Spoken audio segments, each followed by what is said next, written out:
Keep your radio dial right here. You're locked into the hottest news station on the planet. Hot 702.5 in FM sound. Blazing today's hip-hop, R&B, and pop music. Keeping your radio on fire. Bringing you the hottest, realest, riskiest talk shows. Live 24/7. Live on hot7025fm.com.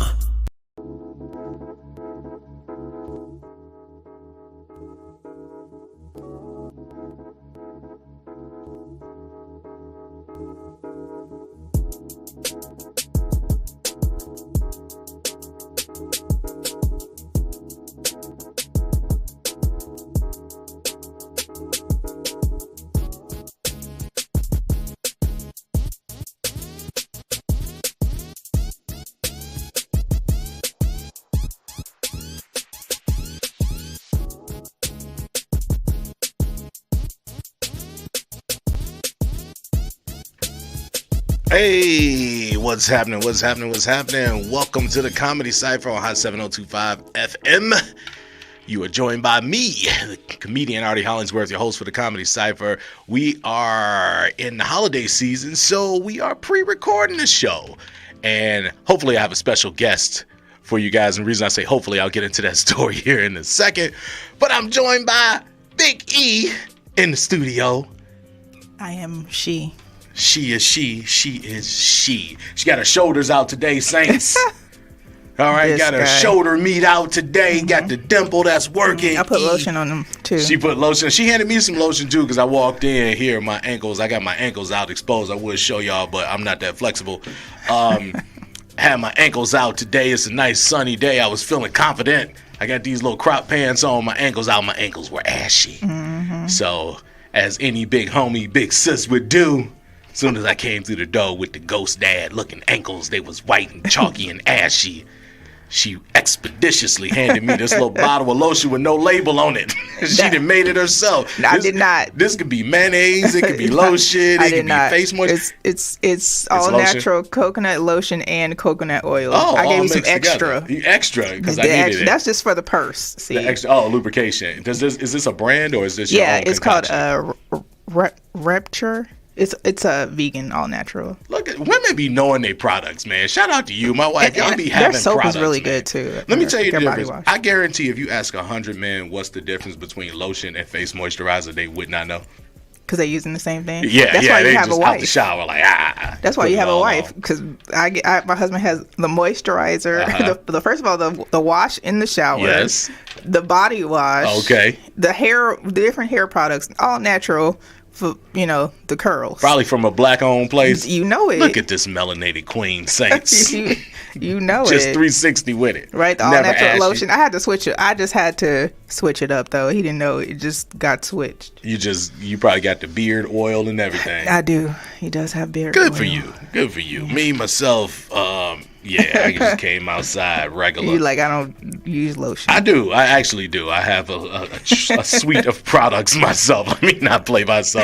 I do have a suite of products, and then my wife also buys all the stuff. But women, y'all be having drawers and drawers full of stuff that all look the same, and then y'all come out looking the same, so we don't know the difference in none of it whatsoever. So y'all just be buying products to feel good about yourself. No, we need to stay hydrated. Our skin needs to be hydrated. What do you think? What do you say about those people? Like, they live in other climates and other places. They don't have access to all of these products that y'all go out spending y'all money up on at Target and Sephora and all that stuff, and their skin looks just as beautiful, if not more beautiful, with just juices and betters. Their water supply is a little different than ours. That's why. Yeah. It's the water. I used to spend my summers down south. Okay. I come back, skin glowing. No, hair I'm talking long. about like third world countries. I know. Where ain't no Target. I know. I'm saying. Yeah. Okay. That's what I'm saying. I'm saying even so. I'm gonna go into a small town, in Louisiana, and that was my result. So even when I went to other countries, especially Costa Rica, when I went to Costa Rica, I went to a couple of different places. Like my skin was just glowing differly. See, you just made me think of a great business idea. Who wants to partner up on me and import water from these other places to the United States in little bottles? Y'all just drink it, splashing on your face, whatever you need to do. You gotta wash your hair with it. You gotta wash your body with it. I mean, we can bring gallons. You gotta cook with it. Like, that's the difference. Oh, okay. We got this trash. This water is trash. So it's the water. You should just move. It's the water, and then to the air.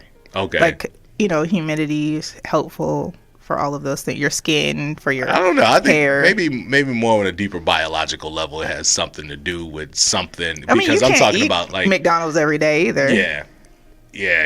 True. But obviously, I'm going to say melanin people just naturally have something. Yeah. Right? But if you also have the natural earth ingredients or access to that, even if it's because we have From the access earth, to a lot of things that are processed. Mm-hmm. But if you're in a third You world gave me country, this little unlabeled bottle of all vegan, lotion, all cocaine. natural. right. And you go stay cocaine hydrated. lotion. Yeah, I'm gonna put it on. I'm gonna see. Look at them ankles later. I know. I'm gonna see. Like, give it 20 minutes. Let me see if I have to reapply. You might have to reapply to as ashy as those. Oh man! Oh, there she goes. She going with it. As ashy as my ankle. First of all, I did put on some Neutrogena sesame oil, but when you put that on right out the shower, it just soaks right in. When you start using all natural products, you'll be like, all right, I've been doing this wrong this whole time. Well, shout out to the all natural products. Anybody out there with all natural product line, hit me up and let me know what you got. Juices. Shout out to Divinity Goddess. I'm gonna give you her contact information. Okay, yeah, she probably making these little. Matter of fact, she just made me some oil and texted me today that's ready. Made these little unmarked bottles up in her kitchen. No, that's just mine. That's just my purse bottle. Just got them in the cabinet next to the canned goods. That's my purse bottle. See, don't do me. I love when small business people be making like soaps and stuff. Be selling at the farmers market. They be like, yeah, it's all natural. I could just imagine like the cat on the counter. Well, you have to. Oh my god. You know what I'm saying? They make it up at their crib. They can, and some people have a at kitchen. The farmers markets, they do. They do. So they don't be no uniformity to the bars of soap, like one be bigger than the other one. I don't agree. I never bought any of those types. I be saying what they look like. The people that sell those, what they look like. You know what they look like. They're not like me. Yeah, not like me. I'm telling you, man. But shout out to all the business folks out there hustling and making your own little Johnson & Johnson and all of that things that you do. We respect that. The disrespect, I swear, black businesses. Listen, I was watching this Instagram video. I was watching an Instagram video the other day. Okay. This chick, she got on there. She was like, I have really got to complain about black businesses. I hired this guy to come over and do the lawn, and he can't even do a straight line. And the camera went over. And it was her 2-year-old son with the lawnmower. Lawnmower. Oh, she was doing satire. Right. Yeah. Well, that's cool. Here's the thing. I think what's happening in the marketplace, in the market space with black-owned businesses, is that black-owned, those two words, is becoming a marketing ploy, and as a way to differentiate the business from the mass marketed business. But what I will say to all black-owned business owners, and I am one, is that your quality and your service has to be up to par. Agreed. You have to give a shit about the end user and the customer. Like, I'm in the comedy business, and I see so many trash-ass comedy shows with trash-ass comedy show producers, and I'll just call them out. They got hole-in-the-wall joints, and I can only speak on the industry in the genre that, sandbox that I play in, but not everybody's cut out to be a business owner or producer. I understand the notion that we all have to start somewhere, but the major thing about starting your business is starting a business with the budget that can produce the outcome that you expect for your end result consumer. And then word of mouth will help spread your business and you'll grow. Yeah, but I don't think that's where we get into systemic conditions. Oh yeah. You don't have access to capital and all of that type of stuff. Yeah. You don't have the credit backing. You don't have black people have the most bootstrap businesses in America. Yeah. You don't have the family to invest in your business. But you know what you do have? And this is what I learned. And ironically, I learned this from a white dude. Mm-hmm. And he said, Ardie, the money's out there. If you have an idea, it sounds. Listen, I understand. I think the Howard Schultz story with Starbucks, they face the same things when you have an idea. He got rejected multiple times. It's not about the rejection. It's about knowing how to get it, and that's that's where we go back to being systemic. Which the foundation of knowing is education. So you have to educate yourself. But as access, you were talking in a circle. We got a computer right here. Everybody got one of these. This is all the the information you need. People on Instagram, they can be scrolling Google or LinkedIn, making connections there. What I'm saying is, it sounds good from the guy with the PhD. It sounds fantastic, but right? Sounds good coming from me and you, who I mean, my grandparents had master's degrees. My grandparents was professors.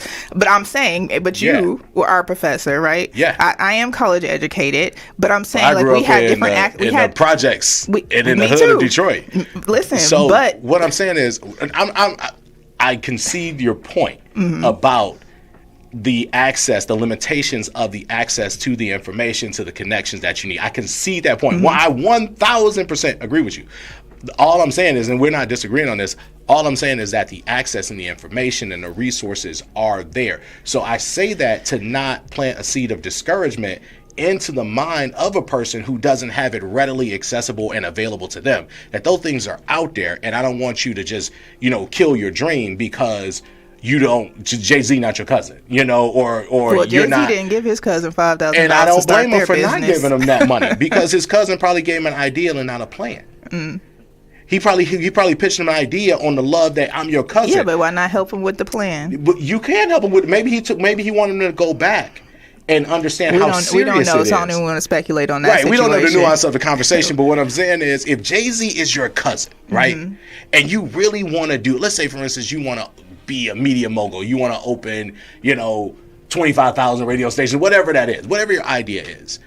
If you vet that idea, if you boil it down, if you really approached him man to man, like, listen, I don't know where, here's my thing, before you even ask for the thing, ask for the information. Say, cuz I don't even know where to start, but I understand you're successful. You have access to a lot of people who have a lot of knowledge. Here's my idea. Can you help connect me? Not, can you give me $5,000 because I want to open but a I think ram that's shop. part of it, like the pitch, right? Yeah. Like, people are not used to now, pitching. what you say is how you say it. People are not used to pitching for $20 to their family member, right? They dry bag. So they want it on emotion. Right, but also too, they may not know how to effectively ask for those things. And I think that there's a lot of training. There's a lot of retraining. Absolutely. There's a lot of. That's why they should tune into the Comedy Cypher. We dropping jewels in this month. Listen to the blackest radio station ever. Yeah, absolutely. 24/7. Yeah, 7025. Yeah. Absolutely. It's just jewels. Even that, right? It's the information and the knowledge that you choose to consume, right? I just started following a bunch of people, and this is all what we're going to talk about today, but I love talking to you. You're one of my favorite people to talk to. I'm just going to give you that because you just let the ideas flow. But when I've started following these accounts of, like, these entrepreneurs and these people who are just dropping jewels of information. And, like, when you stroll through Instagram, obviously it's the girl twerking, it's the outfits, it's the cars, it's the jewelry, it's all of the other, like, ancillary things or material things that you look at. I like the houses and all of that type of content, like real estate content and all of that. But I really start to soak in on these entrepreneurs and hearing their story and their journey and the information that they choose to share. And I'm starting to spot themes within all of them and what they're sharing. And is that they are disciplined and determined and undeterred in their singular focus for success in whatever they choose to be successful in. Discipline, determination, motivated in that one singular thing. And they've achieved success through having those, kind of centralized character traits. Yeah, I think that when you get access to that information, and perhaps too, and one thing for me being in marketing for 20 years, I know how information is pushed to certain demographics and certain zip codes. So if I'm in a certain zip code, trust and believe, I'm getting certain information sent to my phone. Yeah. So I just think that we have to give grace, but we also too have to provide the tools and resources. And that's why we're here. Yep, exactly. And that's why you have to give back in any situation. And that's why I gave you lotion today. Thank you. I appreciate you. Because I like to give back to I'm feeling the communities. I'm feeling all soft and luxurious, man. Is that Christmas music playing in the background? It is. Let's get into what we came to talk about. Oh, I want to talk about one thing. There was one other thing I wanted to touch on. This is off subject. And just to bring you guys up to speed, I know you jumped in. We just jumped in to conversing because that's what me and the homegirl do. But I'm counting down my top 10 favorite Christmas songs, movies, memories, foods. And we're doing foods today. And hopefully I can connect with a special guest. I wanted to call my grandmother. 94-year-old Florine bugs. I'm trying to get her on the phone so she can dial into the show and talk to us about my top number one favorite Christmas food that she makes. So we're going to try her again. But before we get into that, I wanted to talk about, just give my thoughts on this thing, because I think this is a situation that's going on that has so many great layers to unpack. And it got me thinking about a conversation we were having about Will and Jada, I think last week, and this kind of celebrity nuance conversation of them living their lives publicly and people dissecting it.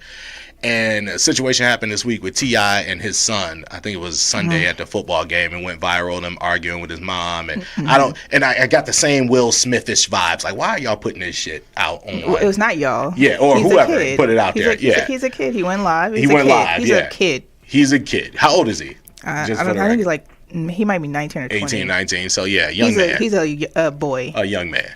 18, the world tries you as an adult. So at that point, you got to put them childish game. But that's it's mentality. That's almost like the when you turn 18, you out of my house. No, it's not that. But you have to understand that at a certain point, the switch gets flipped, and you are responsible for your actions as an adult. You're definitely responsible, but he also made a kid decision to go live. Yeah. So that's his immaturity. I would say he's an immature young man. I would classify him as that immature young man. But the one thing that I really want us to look at that situation from a 30,000 foot view, so you can actually learn the lesson through it, is about fatherhood, and it's about raising your children and how you raise your children.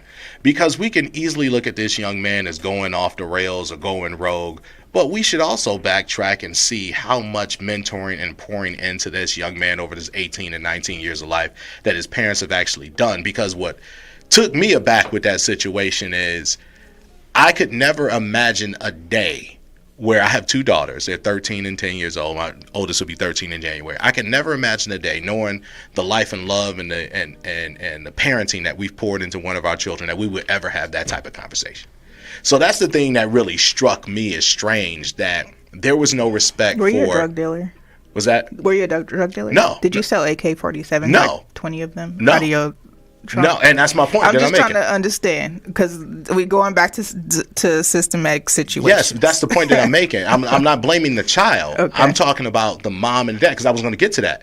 But I think that's probably part of the problem, which is what the mom got on the live and said. The problem is that we gave you access to this behind the gate silver spoon, and you I think want it different. I think his social or psychological rebellion is my overall point about him, comes from the fact that it's clear that he has not been parented by those two individuals. Mm-hmm. And I look at his father and his mother's career. They've probably been busy. They've been entertainers. His father was in jail for a portion of his life, and then his career took off for a great portion of his life. But he's only 18. So if your father missed 4 years of your formative years, you don't have a bond or a connection with him. Not anything significant. And then what I'm seeing hearing is that he was raised by his grandmother, which is another red flag of that he decided he wanted to live at his grandmother's house. But was he being nurtured and parented? When you want to escape a situation, imagine this. You're a child born with a quote-unquote silver spoon. You're in a mansion. You're given everything. And you want to go live with your grandma in a different type of lifestyle. That means that you're lacking something. That means that something is not being poured into your spirit in this wonderful aesthetic life that's all like a material. Or you could just have middle child syndrome. You could, but again, middle child syndrome is a real thing. Why? Because there's a lot of middle children, but do they all go rogue like that? Yeah, listen. Or do the parents okay, I understand that this child may need a little bit more time and nurturing and attention, or a different type than my other children. Everybody's personalities are different. Like I parent both of my daughters the same but vastly different. Because I take into account their personality. Yeah. Right. Mm-hmm. Yeah. One can take a little bit more of a direct boom, and the other needs more of a conversation. Mm-hmm. So I'm sensitive to that. But you only are aware of that, sensitive to that, and knowledgeable of that if you are actually an active father in your child's life. So that's the void that I'm seeing that's missing. And I see a lot of, the reason I wanted to speak on this, because I'm reading through the comments and I see a lot of people, he just needs to wash his hands up. No, he does not. See, T.I. is a real dude from the street. And he understands the fake gangsterism that his son is playing, and he understands the outcome of that. T.I. is probably scared as shit that the chickens are going to come home to roost for his son, and he's going to be in a mix with some real gangsters, he dead or in before. jail or whatever. And that guilt of not being there in those formative years and raising my son and is going to come back to hurt him. So I tell you that to tell you this. That's my overall opinion on the situation. Like Jay-Z's famous line in Meet the Parents, "Niggas be a father, you're killing your sons." It's a great song. Shout out to Jay-Z. That's like a wonderful song. If you understand bars and lyrics, go back and listen to Meet the Parents. It's a great song about fatherhood, modern day genius that Jay-Z is. But you have to be a father because you're killing your sons. You're killing the future generations of your family, of your lineage, if you do not do the proper parenting. You are unleashing these people onto an ugly-ass society. And hopefully for them, after, this next generation, because he does have other sons too, that they are able to, understand, like, hey, this is what we probably should have done differently. And then, the next generation, because he did not have that as an example. I hope it's not too late, though. I hope that they can find, that's why I was like, the other point I want to make was there's a benefit to them going public because it opens up conversations like this, and it at least gives a train of thought process for people out here that may be disconnected with their sons, especially black men. Black men, if you were raised in the hood and you have a son, your responsibility, like, you're not going to be blessed. God is going to look at you like you're wasting the time and the blessing of that child if you don't pour into him as a father and help them avoid and navigate the pitfalls that are out here for us. Like, the smallest shit can derail your life. We're like an endangered species. So you think about it from a silver spoon kid, like this young man, T.I.'s son, is teetering on the brink of life disaster based on his attitude. There's going to be people out here to go test your gangster because of who your father is, while you out here talking about you stand on business. What the fuck business you talking about? I mean, let's just be honest. You need your little ass spanked in the sense that you just don't know what you don't know. But I don't blame you. We don't know what he knows, and we don't know where his grandma lives. Yo, as a business person, I always judge the outcome. I wasn't there for the foundation, for the building. I'm going to judge the outcome, and it's going to tell me everything I know about how bullshit the building was, right? You can tell me it's like if you were a construction contractor. No, I'm saying for him. You gave me your great resume and your building fall down. I'm saying for the kid standing on business. Oh, business. Yeah, say it right. Say it. Business, whatever the fuck he's at. We don't know where he lived at with his grandma. We don't know if he was a gangster with his grandma. He probably is. But I'm saying whatever it is, I understand what you're saying, and yes, fathers, y'all need to be present. Right. Like 100% of the time for the rest of their lives, right? Like, I'm totally in agreement. Even when even if your son, like if my father was alive, man, I'm 45 years old, and there's still questions and things that I would reach out to my dad or my granddad if they were both alive, just to talk to man, because experience is the best teacher. So yeah, I think when you establish that bond at an early age, it makes those conversations easier.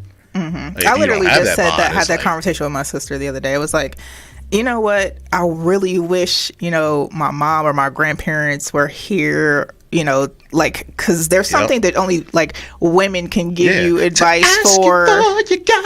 Just like, what would they do in this situation? People you love and trust, because they're going to give you the varnished and the unvarnished, right? They're going to give you if they've experienced that situation before, they're going to tell you out of love what they went through with their thought processes. And then they're going to say what I would do if I were you, which is the best way to give advice, right? If you're going to give some advice, if a person is trusting enough to come to you with a problem, you give them your unvarnished opinion and say, here's what I would do if I were you. And then leave the decision up to them for them to make. Give them an option, give them an option, but leave the decision ultimately up to them. Okay. Yeah. I mean, that's why we rule the world. So let's get into Christmas stuff. That was the one thing I wanted to talk about, bring about. Like, just do a better job parenting y'all kids, man. The outcome is really in your hand. I felt such a, January 25th, 2011. January 25th, 2011. They changed my life, man. My daughter was born.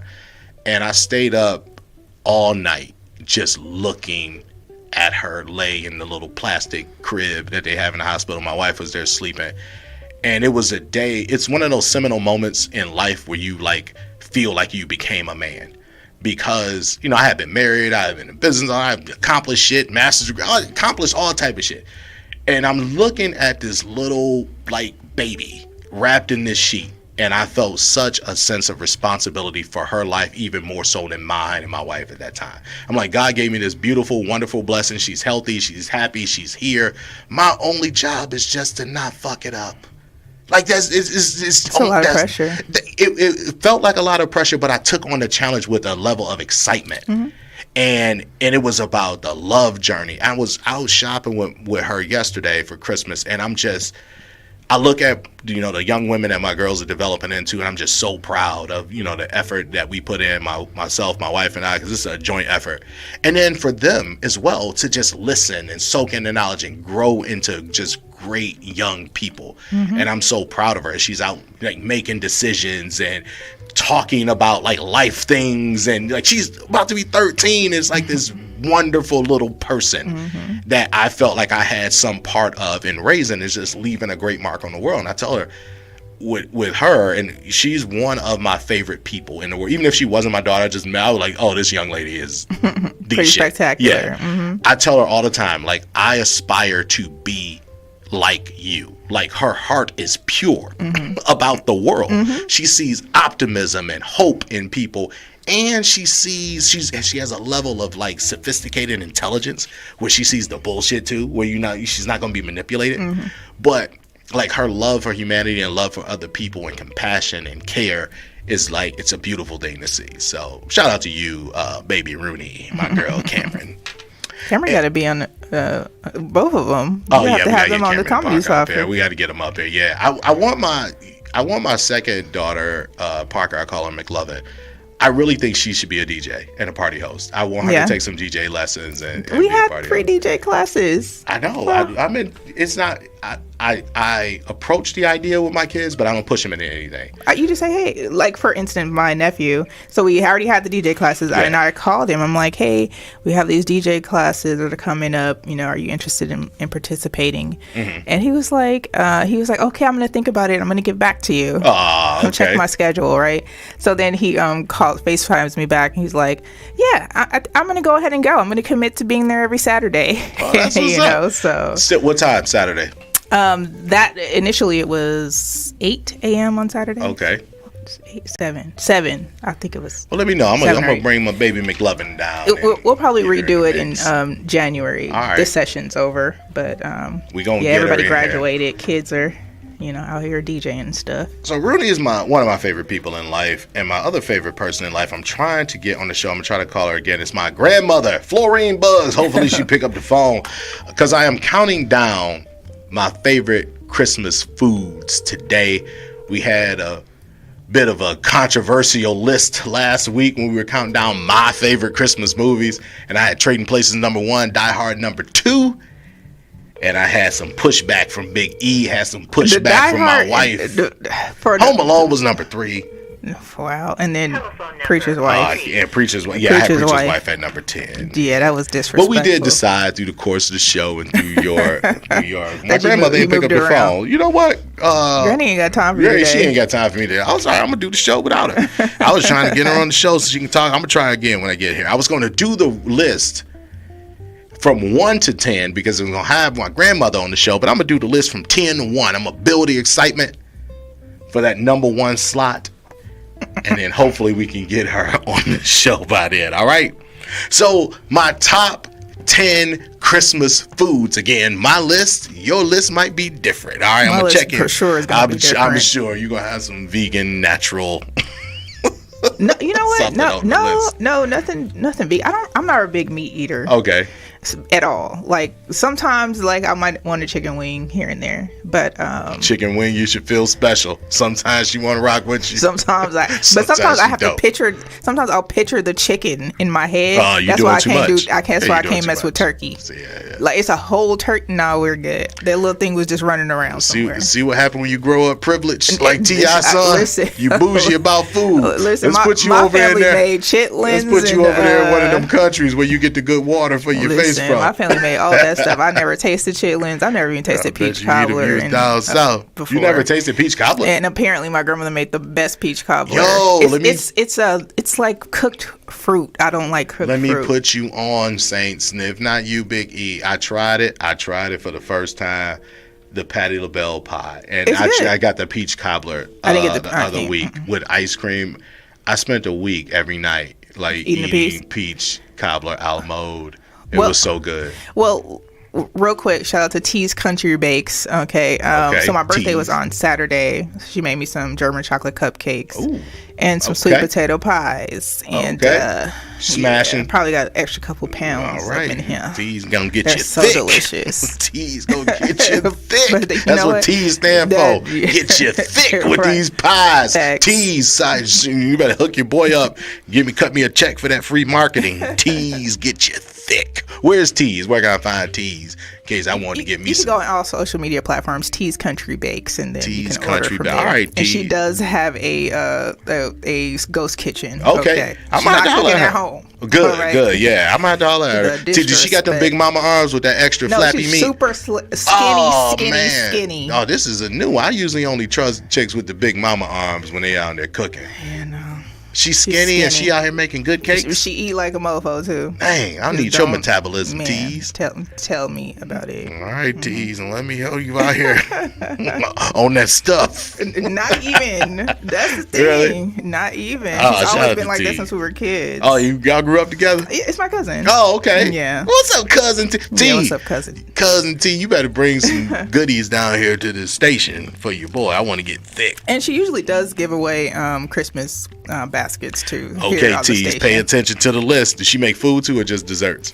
Both. Okay, all right, T's, pay attention to the list. This is what your boy like. All right, counting down the top 10, my top 10 Christmas foods of all time. Coming in at number 10, this is going to throw y'all, and I know this is going to be controversy from the gate. This is going to throw y'all because black people, we don't like to think outside the box. Better not say German. I do. My number 10 Christmas food is barbecue ribs. Yes, your boy be ribs on the grill at Christmas time. And I make ribs for Christmas. I do my ribs. I go out there, throw them on the smoker, get that good barbecue infused flavor. It is nothing like having that barbecue dish that changes your flavor palette on your plate. If you got the traditional Christmas stuff, the ham, the turkey, macaroni and cheese dressing, greens, all of that good stuff, throw a barbecue smoked rib on that joint, right, with that good sauce, that sticky sauce, man, you'll be the hit at the holiday table. All right, so number 10 for me, barbecue ribs, and I make some good ribs. Okay, that's not terrible. All right, good. All right. Number nine is Christmas cookies, the ones in that little blue tin with the sugar on them. I love those cookies. They taste like dough with a little sugar on. It's just something about them. You can only get them at Christmas time. They're nostalgic. They're in that little blue tin. I just think it's a classic thing. We always keep them at the house. I like them. My oldest daughter likes them. My youngest daughter likes them. So it's like one of them grab and go little snack things. What is it called? I just call them Christmas cookies. They are, but they sell them, just so you know. Yeah, they sell the larger version of them at Walgreens because my husband likes them. Okay. What is that? What are they called? Christmas cookies. Okay. You out here trying to complicate? But they're not in a blue tin. Oh, okay. Well, yeah, the sugar else. Cookies or whatever on top.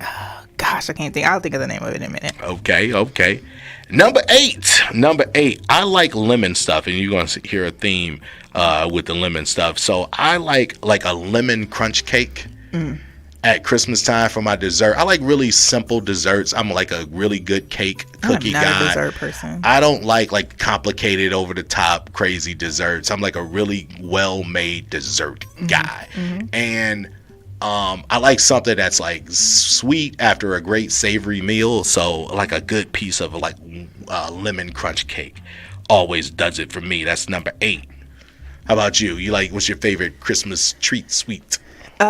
German chocolate. German chocolate? Yeah, I don't really like, I'm not a pastry person. I'll eat sweet potato pie and German chocolate cake. That's it? And that's pretty that's much. What T hooked you up with, maybe chocolate chip and walnut cookies. I like chocolate chip and walnut cookies too.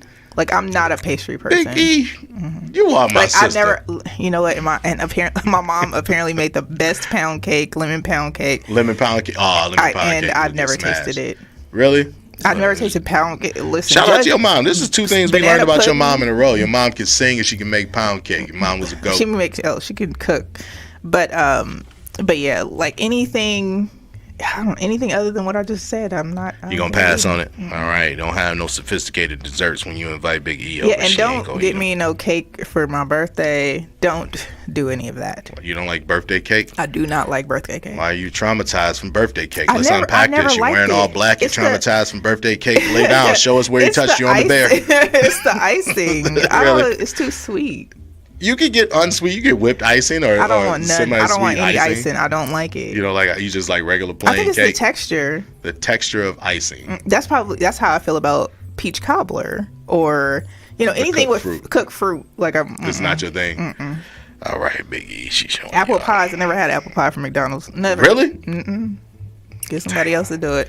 Your black card fading away like that picture of Marty McFly in Back to the Future when he was fading away. Gumbo better be on your list. Gumbo better be on my list? Better. Well, let's see what's on the list. We'll argue about it later. Number 7, those Brock soft mints. I brought one. You can only get them at Christmas time. It's the best Christmas candy ever. It's like a soft mint with the Christmas tree on it with the stripes. Brock's. I just picked up some from Target the other night. Shout out to Target for always carrying them or having them. You're going to call me a Grinch after this. Favorite Christmas candy of all time. Tell me you don't like sweets. You don't like Christmas candy. I don't like anything to do with peppermint. Oh, my God. Why are you a Christmas Grinch? I don't even know. You don't like peppermint? I don't like the scent of it. Peppermint tea is great for your sinuses. I can probably peppermint oil. Tea with something. Yeah. So like essential oils, we use them every day. Right. No peppermint though. I can throw that in the trash. That comes because it comes in little cases. You buy the. Just listen, Saints. We everybody got their little different little nuances. We gonna love her and respect her for hers. That's what we gonna do. We gonna love her and respect her for her. We gonna judge you. We gonna judge you too. Can you believe she don't like sweets? Like I like, what is the chocolates? I can eat chocolates. You can eat chocolates, okay? Like you like those? What do you call them? Rochers. I like those. Mm-hmm. Oh, sophisticated chocolate, the one that make her feel like she in a fancy hotel. I like Kit Kats. Okay. And Hershey almonds. Hershey almonds. Basic bitch chocolate. That's call me what you want. Yeah, I like the Christmas things too. I gave them away to all my clients last year. The pot of gold, the Hershey's. Yeah, I gave a bunch of them to clients last year for Christmas. Y'all ain't getting shit this year. But sure, I was waiting for my pot of gold. Okay, well maybe you, but you're not a client. I mean, friends. Can friends get that? Friends could probably get them. I'm gonna swing by Walmart. People thought I was crazy. I went by Walmart and picked up like 25 pot of gold. I'm sitting there scanning them all. I haven't seen the pot of gold thing. They're like a little flat. They were like $6 last year. Flat little chocolate candy. Like in a little flat case. Yeah. Flat case. Okay, those. Yeah. I was picturing a pot of gold. Oh, a pot of gold. I'm like, that would actually be pretty genius. I guess you could buy a pot. From the dollar store. And put some gold in it. I like that. I was trying to get my grandmother on the phone today. Good idea. You know what I did for my grandmother one year? I gave her a bag of money. It was like ones and fives. Yeah, I was like, I like that. I think I've done that before. I remind my wife we put it in a bag, or I think we put it in a box and wrapped it, and it was just like. Yeah, but I was like, nobody has ever given me a box of money. Yeah, I definitely have given out I've gone to the bank and get the stack of ones or stack of fives or something like that. Crumble them up. And then You know what my mom did? Let me see if I put this on my list because you made me just think of this. Oh damn, I didn't put it on my list. When I count down my favorite Christmas gifts. But my mom did something one time. My wife and I think it was our first year being married. We were both getting our masters, and we were both working full time. So we were just busy and 9 to 5 jobs, going to get a master's degree. And I was coaching basketball too. So my wife and I would have Friday nights that we can go out, and then we would have Sundays. And because Saturdays I was coaching basketball. So my mom got us all of these gift cards for dinners because she knew you're tired all day, you can just pick up something. I was like, this is the most thoughtful and creative gift of all time. So I was thinking man, I don't want to tell this idea on the radio. Well, I'm gonna tell it, but I was thinking like something along those lines for like date nights. If you gave a Christmas gift of like 10 dope date nights, so you went pre-bought concert tickets, movies, you know, dinner, all of these things. You just put them together as a package, and y'all just pull out an envelope like, what we gonna do tonight? Like, bow, you know.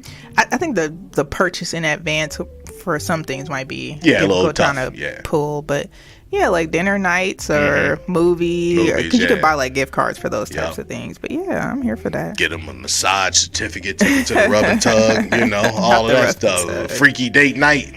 Oh my goodness! You gotta have those, man. You gotta have freaky date nights. Like here's a $100. And my birthday just finished. Oh yeah, y'all was in there making it rain, making it drizzle. Shout out to Ursha. Ursha? Oh yeah, I went to Ursha. We did. Yeah. You told us. Yeah, you went to Ursha. He sang to you. He was like 3 people down. Did he take his jacket off and rub his nipple meat? And he did not. He didn't rub his nipple meat. No. Oh, Usher, you falling off. You got to rub your nipple meat. They be paying good money for it. All right, let's get back into the list. How much time we got? We good. You got about 5 minutes. Oh my goodness, we got to run through this list real quick. Number 6 is my mother-in-law's food, and I say all of it. This is one person that missed their calling, I think, or as a chef or having a restaurant, and hopefully she still got time to do it. But 25 years I've been eating this woman's food, and literally everything is on point, and always on point. Like literally everything, like perfectly seasoned, well made. She makes her food with love, like everything for 25 years. You know how you go to when McDonald's, you make it with love, that's what happens. And the ice cream machine ain't working, or they out of some shit. Never that problem. Never that problem. Or you get a burger that don't look like the picture. Never that problem. My wife, we was dating in college. She used to go home for the weekends, and I'd be up there.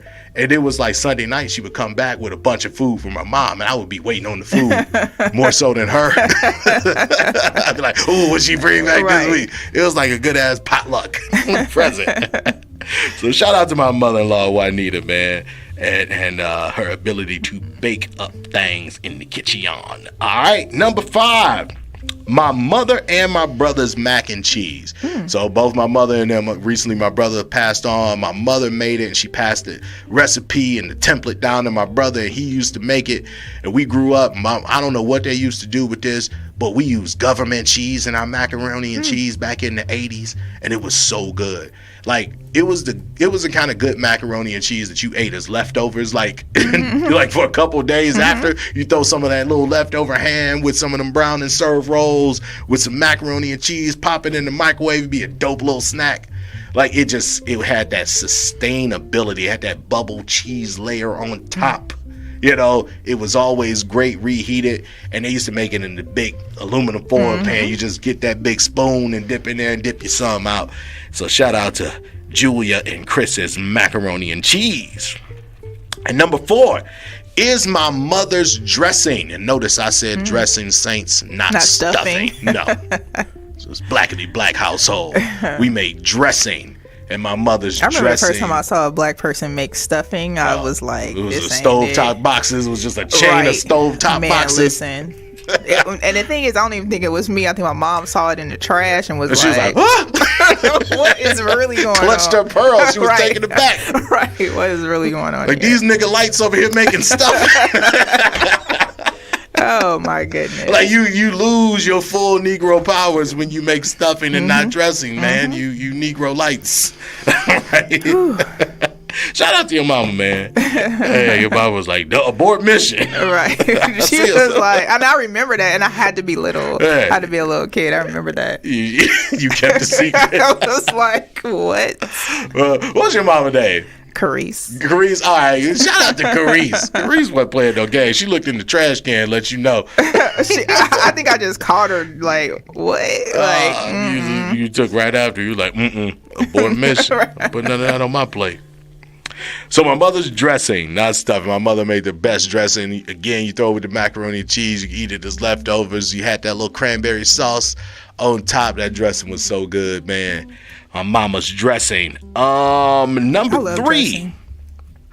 Dressing is so dope. I wish I had some of your mama's dressing right now. Yes. Oh, man, you be sitting here She came up one time and made it for my wife and I when we were in college. We got one of those like little extended stay rooms, and she went to the store and like made a whole meal for us, and it was so good. I was like, damn, the food was, you know, used to eating college food, yes, made by, you know, the people in the cafeteria. Lucky for me, I could drive across town and go. I could, man. It was like my mom came up for the weekend and she made us some like pork chops and dressing. Nice. Man, I still taste it. I want to lick my fingers right now thinking about how good that food was. My grandmother made some pretty bomb dressing as well. So shout out to your grandma. I like when people can come from a family of folks that can cook. Yeah. You know, because I only take restaurant recommendations from fat people. Like when skinny people try to give me restaurant recommendations, I'm like, judging. Yeah, I do judge. You got like 2 minutes. All right, 2 minutes. I got to get through these last couple. Number 3 is my auntie's lemon cheesecake. My auntie makes the best lemon cheesecake at dinner. I told you lemon would be a reoccurring theme. Just something about lemon things, lemon desserts that I love. I tried to duplicate the recipe. It kind of tastes like if you were old school Saint, you remember the KFC lemon parfait?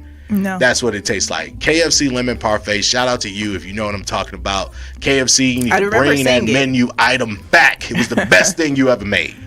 Lemon parfait. Number 2, this is going to be controversial because people don't like this, but I happen to like it. Number 2 is honey baked ham. And I mean from the chain, from the honey baked ham. Of all chain restaurants in terms of consistency, presentation, taste over the years, honey baked ham gets it right every single time. I stand in line. I stand on business. You see, that's called a callback. Comics, learn your trade. You see how you did that? Was from 30 minutes ago. I stand on business with the honey baked ham. You know what I'm saying? Okay. Yes, honey baked ham. And number 1, we could not get Florine on the phone for that. I am disappointed. We're going to figure out why she chose Duck got Me. Time for the radio I called her. I was like, yo, I'm going to call you because I'm counting down my foods and I want... She didn't put her phone on silent by accident. She did. Yeah, her phone on silent night. That phone on silent. Man, I'm going to call her too. Like, she going to try to forget. Maybe I should have sent her a check. She probably was like, oh, you paying me for this radio show. I ain't getting it on. But number 1, numero uno, shout out to Florine Bugs, my lovely, wonderful grandmother. My number 1 Christmas food is my grandmother's 7-layer cookies. Now, let me tell you about these cookies, Saints. Has a layer of graham cracker, layer of coconut, layer of, if I'm recalling it, chocolate chips. Then there's butterscotch, and I think there's peanut butter chips in them. Eagle brand milk kind of binds the whole thing together. And what I loved about that, she would make 2 big tins for the family. It would always be over our house. And my grandmother loved her little brother, Uncle Richard. So she had him his little separate tin, and you bet not touch Uncle Richard's tin of cookies. That was for Uncle Richard. Maybe he was allergic to something that she didn't put in that. Yeah, probably. Because that's how my family, like, I don't like eggs. I need to ask you about that. Make me a separate. Without eggs. Without egg, like potato salad. That could be. Or something. I wonder, was that the trick? Probably. I think it was more so she loved him and she wanted to make sure he would come by on Christmas and get his cookies. She wanted to make sure that he always had them. You should ask grandmother. If she would pick up the phone. If I'm right, you owe me $1. All right, $1, Mortimer. So that's it. That's my list of top 10 Christmas foods. It sucks I couldn't get my grandmother on the phone. I wanted to have a great conversation with her about the process and the recipe and share some stories, but I'll catch her next time. So with number 10, barbecue ribs. Number 9, Christmas cookies out the blue tin. Number 8, lemon crunch cake.